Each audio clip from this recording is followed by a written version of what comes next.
typically in the startup SaaS world, and I would say this in most businesses, you have two different types of founders. One is the sales and marketing founder.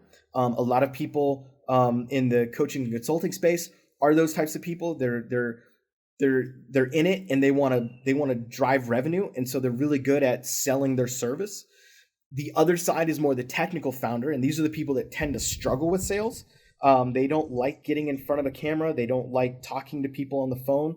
They're better at the technical side of things, but they have this desire, they have this dream, they have this ability to want to help people. And so they're technical founders. So if you're a sales founder, you need to find a technical founder. You need to find somebody, or at least on your leadership team, a COO type or CFO type that is much better at the operations and much better at making sure that things are getting done. Because of that, if you don't have somebody to help you get things done, you're going to be constantly in these spiraling loops.